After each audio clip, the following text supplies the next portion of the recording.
creo que lo más cercano al final es lo más difícil de encarar cuando sobre todo tienes una formación como la mía, que era académica. Entonces yo escribía pues, con una supuesta separación y una distancia más o menos objetiva de los temas que me interesaban.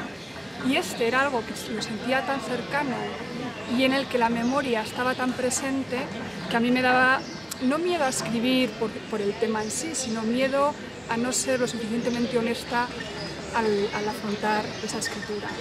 Entonces, hasta que me di cuenta que esa subjetividad también era interesante para explorar y hasta que me di cuenta que, bueno, que igual era capaz de hacerlo, no con esos criterios anteriores, sino con nuevos criterios, pues me costó mucho trabajo.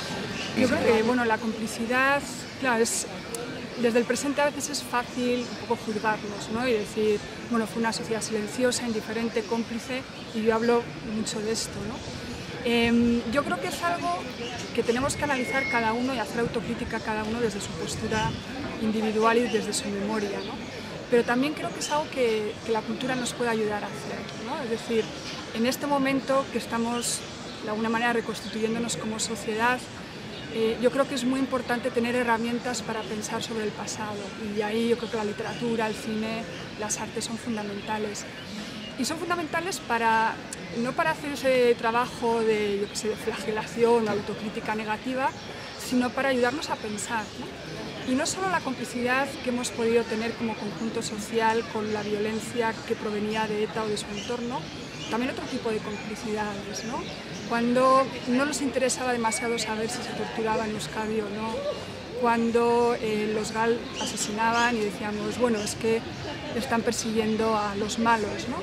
Yo creo que ha habido una serie de complicidades muy difíciles de desentrañar y de asumir, y yo creo que ahora es el momento. Sí, pero no estoy en contra del humor en general, ¿no? Como forma también de hacer autocrítica y de expurgar ciertas cuestiones, ¿no?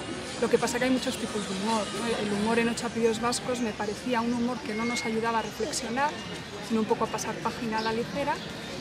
Sin embargo, el mismo Borja Coveaga tiene una película que yo siempre defiendo, que es Negociador, incluso la última fue de Tarras, que a través del humor sí nos hace ver la tragedia, sí nos hace de alguna manera reflexionar y bueno, enfrentarnos a ese pasado que nos asfixió y que bueno, de alguna manera nos creó una sociedad en la que bueno, era muy difícil la comunicación, el diálogo político y demás. Entonces, a través del humor todo eso se puede destapar y se puede romper, pero yo creo que se necesita un humor pues eso, más incisivo, más inteligente y que sea un punzón, que no nos alivie, sino que nos... Bueno, para empezar, no es una novela ni autobiográfica ni es autoficción, o sea, siempre hay algo del autor en todo lo que escribimos, ¿no? Pero no va por ahí, ¿no?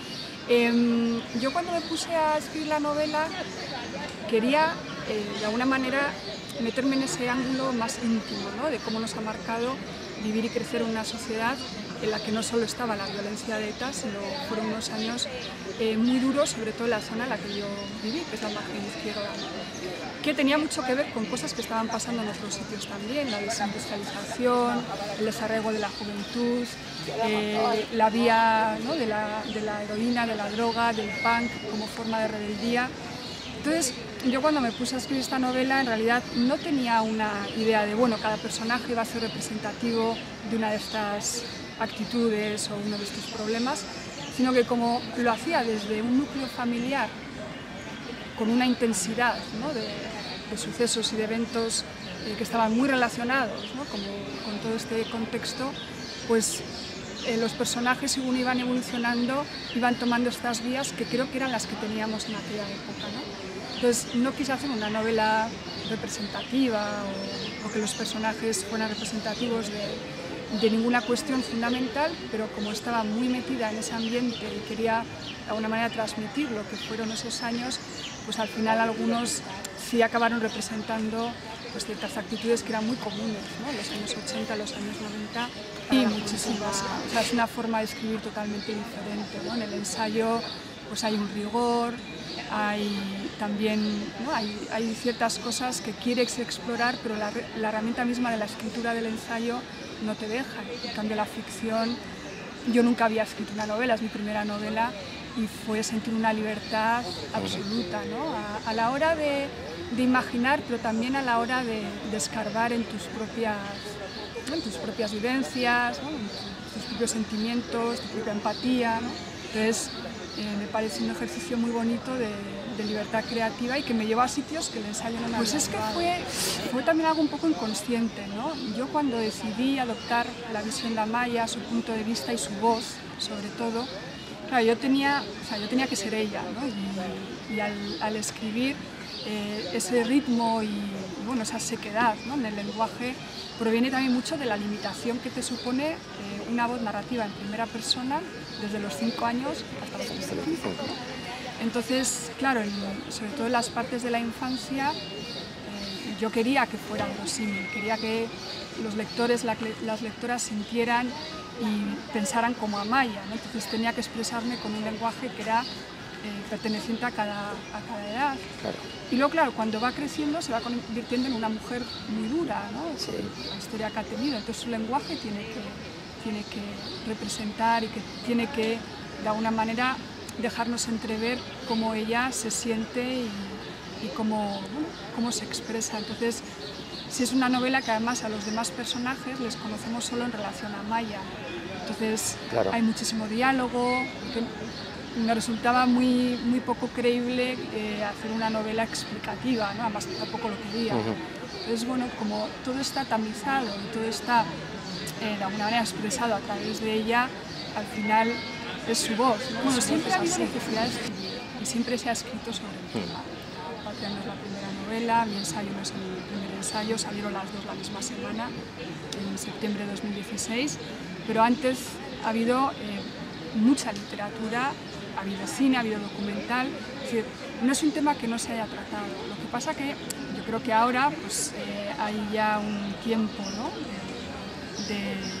Pienso que de pausa, ¿no? Hay un tiempo en el que se ha facilitado la reflexión porque no hay esa violencia que teníamos antes.